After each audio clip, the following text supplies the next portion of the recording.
Olá pessoal, tudo bem com vocês? Espero que estejam todos muito bem.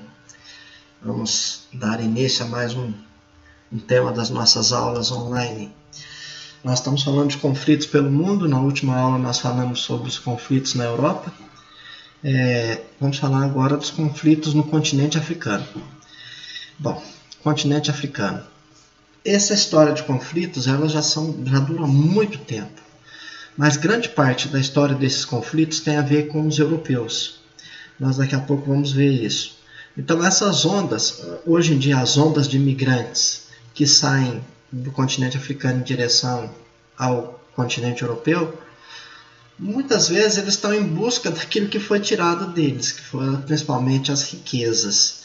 Muitas vezes foi-lhes tirada a identidade, muitas vezes foi-lhes tirada a terra. Então hoje essas ondas de imigrantes nada mais é do que a lei do retorno. Eles estão voltando para buscar aquilo que foram tirado. Antes de falar sobre os conflitos, eu gostaria que vocês dessem uma olhada nesses dois mapas. O mapa da esquerda parece um bordado, né? Todo cheio de coisinhas aí. Isso daqui seria o local onde viviam as diversas etnias no continente africano. Cada um desses pontos aqui representa uma etnia diferente. O que essas etnias elas são? Elas são aqueles grupos que têm características culturais, raciais diferentes. Dá para a gente ver que no continente africano a diversidade é muito grande. No que diz respeito à característica física, no que diz respeito principalmente às características culturais, religiosas. Então esses são os grupos étnicos no continente africano. Agora começa o problema. Essas etnias, elas tinham dificuldades de relacionamento? Sim, existiam disputas de território entre uma e outra. Era comum. Mas isso foi acentuado principalmente no processo de colonização do continente africano. Observem aqui no mapa ao lado que aqui nós temos a formação dos países. Quando esses territórios eles foram divididos pelas potências europeias. Aí quais eram essas potências? Alemanha, a Bélgica, Espanha, França, Inglaterra, Itália, Portugal. Dá para a gente notar que nós temos aqui somente a Etiópia de um país independente. Nós não tínhamos outro país, a Libéria também. A Libéria também. Os dois países apenas independentes, o resto todo formado por colônias dos países africanos. Uma coisa que eu gostaria de chamar a atenção. Observem só. Vamos pegar um exemplo da Líbia. A Líbia está localizada aqui no extremo norte do continente africano. Observa aqui na formação dela, olha quantas etnias viviam aqui. Eram grupos, poucos grupos, mas tínhamos etnias. Agora, observem um exemplo.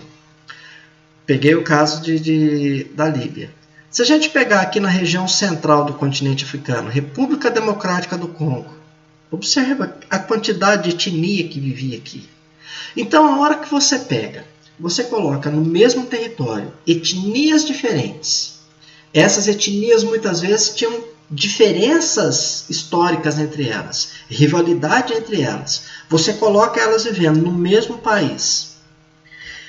Enquanto esse país tem um controle de uma força externa, no caso o colonizador, a situação fica mais ou menos tranquila. Mas é a hora que esse colonizador vai embora. As diferenças que existiam entre elas podem aflorar, onde nós temos diversos conflitos no continente africano. Nós vamos falar de dois específicos, que é o caso de Ruanda e é o caso do Sudão. E Sudão do Sul, que são conflitos mais recentes. Mas são vários os conflitos. Então essa diversidade étnica, falta de cuidado que os colonizadores europeus tiveram. Eles pegavam o mapa, detalhavam lá no mapa, a minha terra é essa, aquela outra, tal. Não importa quem estava vivendo ali, quem que não estava vivendo ali. Eles iam fazer dessa forma. Depois, observem como que ficou esse mapa. Aqui é o mesmo mapa da página anterior. A formação dos países. Eles passaram a ter mais ou menos o território que eles tinham na época quanto colônias. No nosso caso, nós vamos falar, né, de conflitos que ocorrem principalmente nessa área aqui.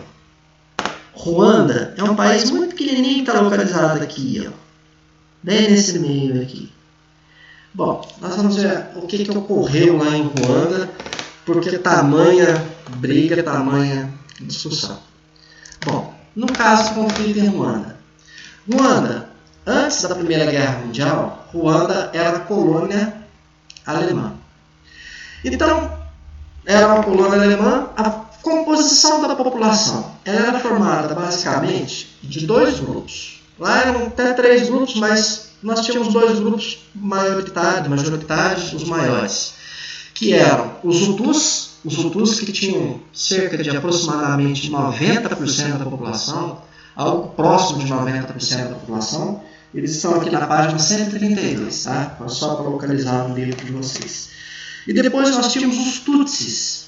Os Tutsis que tinham uma porcentagem um pouco menor, né, que ficava em torno de 10% da população. E tinha os Tuares, que é um grupo minoritário ainda. Esses 2 grupos, os Tutsis e os Hutus, eles conviviam em certa harmonia antes da chegada dos colonizadores. Eles tinham características um pouco diferentes, né? Os Hutus, eles tinham características mais de era um povo que praticava atividade agrícola, que plantava, colhia. E já os Tutsis, eles tinham como característica serem povos mais ligados à criação do gado. Mas existe uma característica dos dois que é um pouco que faz eles um pouco diferentes.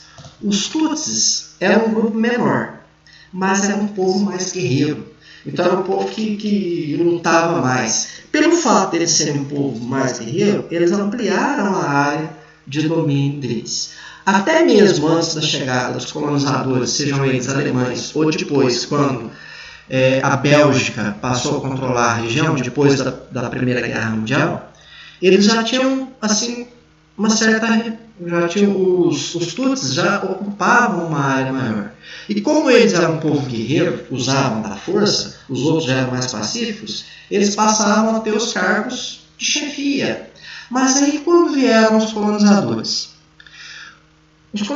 tinham a seguinte ideia, aquela ideia do Império Romano: vamos dividir para conquistar. Tem 2 grupos diferentes, eu vou apoiar um, aquele me ajuda a controlar o resto. Então eles apoiavam os Tutsis, que eram um povo mais guerreiro, para controlar os Hutus, que era a maioria. Então os Tutsis eles passavam a ter os cargos melhores, as escolas deles já eram as escolas melhores, e aquele Hutu que às vezes ficava mais rico, se ele ficasse mais rico, ele poderia ser considerado como um Tutsi. Os Tutsis aceitavam ele como sendo uma etnia deles, por causa desse domínio. Mas, com o passar do tempo, o que a gente vai ver? Em 1994, as disputas entre eles já eram grandes. Os Hutus eles começaram, depois com o passar do tempo, com o fim da colonização, eles passaram a perseguir os Tutsis, porque eles eram a maioria. Aí o que os Tutsis foram obrigados a fazer? Eles foram obrigados a fugir em parte do país. E em momento eles retornavam, eram conflitos esporádicos entre eles, né? Mas nada como o que aconteceu a partir de 1994. No caso, em 1994, o presidente de Ruanda, que era da tribo Hutu, ou seja, da maior quantidade de pessoas, ele sofreu um atentado. O avião que ele estava foi derrubado. Aí morreu ele. E depois da morte dele, a guerra civil explodiu. Nesse caso, os Hutus, que eram a grande maioria, começaram a perseguir os Tutsis. É aquele negócio, era guerra de extermínio. Vamos eliminar aquela outra etnia. Vamos matar todo mundo que tem naquela outra etnia. E essa guerra na África foi uma guerra das mais sangrentas, que essa imagem aqui ela até mostra isso. Você vê as pessoas com facão, as pessoas com machado, lanças, É uma guerra bem rústica mesmo. Então eles invadiam uma determinada cidade, que tinha a maioria de Tutsis, eles iam matando indiscriminadamente quem estava ali. Eles eliminavam aquelas pessoas. Foi uma guerra sangrenta. Se vocês tiverem oportunidade, tem um filme muito bom na internet que ele chama Hotel Ruanda. Ele mostra um pouco a história desse conflito. Um dono de hotel que ele abrigou pessoas da outra etnia para poder livrar elas do extermínio. Então, como estavam no hotel, eles seriam estrangeiros que estariam lá. Então, ele escondeu essas pessoas lá para elas não serem assassinadas. No caso, nessa guerra, ela só teve um fim, vamos assim dizer, quando a ONU resolveu intervir. Intervir de que maneira? Tropas de paz para assegurar a paz entre eles. Um dos países que chegou a liderar essas tropas de paz foi a França. Então ela criou algumas áreas para evitar o conflito entre eles. Bom, a gente observando aqui, são imagens muito fortes, né? Isso aqui é a quantidade de pessoas que morreram. Vê que alguns estão com o crânio quebrado, né? Das pancadas que levaram e tudo mais. Tem duas cenas assim, aqui na frente, que eu vou mostrar para vocês. Não é com a intenção de provocar, vamos dizer assim, se você provocar um sentimento tão ruim, negativo, eu não gosto de ver essas imagens, mas a gente tem que ver essas imagens para que essas imagens elas não voltem a repetir. Olha para vocês verem a quantidade de pessoas, e essas quantidades de pessoas, aqui você vê um número muito grande de mulheres, de crianças. As pessoas elas eram mortas só pelo fato de elas pertencerem a outra etnia. Então nós tivemos episódios desses na história da humanidade que isso não pode voltar a repetir. Existem outras formas da gente ver. E outra coisa, essa disputa pelo controle é pelos recursos naturais. Grande parte dos conflitos no continente africano é por causa do poder, e esse poder para a exploração dos recursos naturais. Essa exploração dos recursos naturais que era feita pelos colonizadores europeus, retirada de matéria-prima, hoje ela é feita por quem vive lá, mas vende para quem? Para as empresas europeias. Essas empresas europeias, o que os europeus fizeram? Eles deram independência para os países, mas eles economicamente eles continuam mandando nesses países, porque as suas empresas é que extraem essas riquezas. Então são imagens fortes, eu não gosto de ver, mas é importante que a gente saiba que existiu. Bom, eu vou dar uma interrompidinha agora, porque os vídeos no YouTube são de 15 minutos. Já já eu volto para falar sobre a questão do Sudão e o Sudão do Sul. Bem? Fiquem aí, tá? Continuem assistindo, assistam o próximo vídeo. Não percam as cenas do próximo episódio, do próximo capítulo. Ok? Daqui a pouquinho a gente já reinicia.